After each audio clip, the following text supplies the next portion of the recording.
guys, Elise here from houseofphrasing.com, and today we're talking about how I broke through my very first income plateau. So you might be thinking, what is an income plateau? I've never heard of that. Is it even a real thing?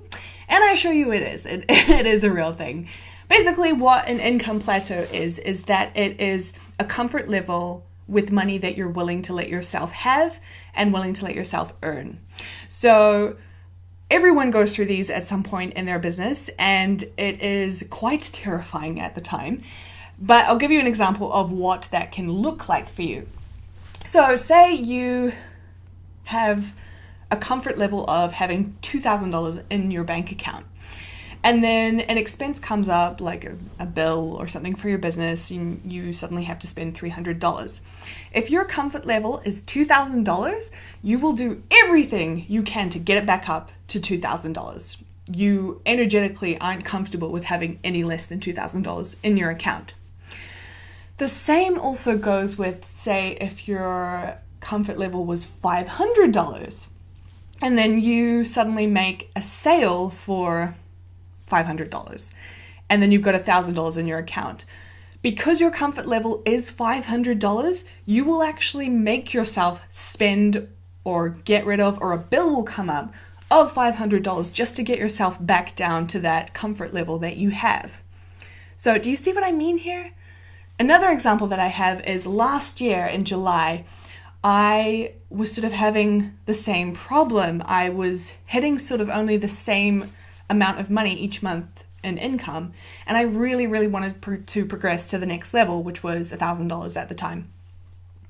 And for whatever reason, I couldn't break it. Like it just wasn't happening. I don't know why. I couldn't figure it out. Like it wasn't like I was doing anything wrong. My income was increasing, but it just wasn't pushing through, if you know what I mean. So I really just had to kind of step back and reassess, because I knew that this wasn't like something that I was doing wrong. There was something else. It was almost like I was blocked energetically, if you get what I mean. So I decided to take some time off, and I grabbed my book that I've had for years now, which is Get Rich, Lucky Bitch by Duffield-thomas, who is the lucky bitch. And her book is like my Bible, I swear to God. I read it every time that I'm getting stuck with money, or I just want to sort of boost up my money income potential. And I went through the book and I realized that I had a lot of money blocks that were starting to pop up at this time. Like I was starting to think, oh crap, is this all that I'm ever going to earn? You know, I'm not going to break through any kind of threshold. There's never enough. I might as well just give up now. It's the end of the world. And obviously it wasn't, but it was just sort of a block that I was hitting at the time, which I needed to clear. So the first thing that I did that I got out of the book was that I had to start writing down my goals. So something I really noticed was that I wasn't that consistent with my goals, and I was actually quite wishy-washy about them. And what I was doing is I was saying, oh, I'd love to make $1,000 this month, but I'd be totally okay with 500, or 10,000 would be awesome right now, but I'll take 5,000. That's totally okay with me. And basically, I wasn't clear. You know, the universe cannot provide your goals if you don't even know what they are. So I had to get really clear on what my goals were. And so what I started doing is writing down my goal every single day. So it was $1,000 every month, $1,000 every month. And I started getting into the habit of writing it down every day. And I swear, once you sort of switch your mindset like that, once you get focused on something, it's like it happens. It just manifests itself. You literally make it happen by the focus that you have on it. And so that's what started happening. I started to get little sales here and there, more than usual. People were giving me gifts that were sort of monetary related. My mother-in-law gave me money. It was just like little things started popping up. So I was like, oh, okay, we'll see how this goes. The next thing I did was I decluttered everything in my house. So I cleaned out my wardrobe. I got rid of anything that I didn't like, didn't want. or I just didn't feel resonated with where I wanted to go in my life.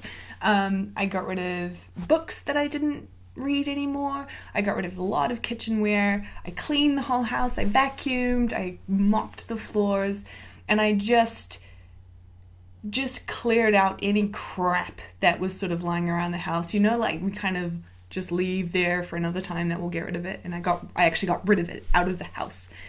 And doing that cleared out all the old stale energy that was in my house and in my environment. And it made room for fresh new energy, for fresh new income energy. So once I did that, sort of more sales started popping up, and I started to get more ideas on how I could create new income avenues. So I was like, okay, this is good. I'm not at the 1,000 mark yet, but this is good. And then the final thing that I did, that is sort of like the most important thing that you do and kind of cemented it all together, was a specific exercise, actually 2 specific exercises of clearing my money blocks. And that was a forgiveness exercise and emotional freedom technique exercise. So the forgiveness exercise is basically where you take a good chunk of time, like about an hour or so, and you write on a piece of paper every sort of negative thought you've had about money that you can think of at the time, and any kind of memory that you can remember that was negative around money that you can think of at the time. And then you go through each item on the list, and you read out the item that's on it. And then after everything you read out, you say, I forgive you, I love you, and I'm sorry. And that's it. That's all you need to do. And for whatever reason, it clears out that belief. You'll find that you can't even remember some of them when you go back to them. And then some might still trigger you a bit, so you just got to keep going back to it over time. But that's it. That's all you have to do. And it makes a huge difference to your income. The next one is an emotional freedom technique, which is a bit more technical. So I have linked to Denise's post on how to do it in this post here. So just check it out. And once I did that, it was like I instantly broke through to the $1,000 mark. Literally every month. That's when I started my income reports as well. And it's been over $1,000 every single month. And that just goes to show that you can clear your blocks. You can break through the income plateau that you're experiencing right now. It's not definitive. It's not the end of the world. It can be overcome. So, my dear friend, that's how I broke through my very first income plateau. So my question to you today is, are you currently hitting your own income plateau? And if you are, what tips are you going to take from today's video and implement so you can break through your plateau? Thank you so much for watching. Please subscribe to my channel, and I will catch you in the next episode.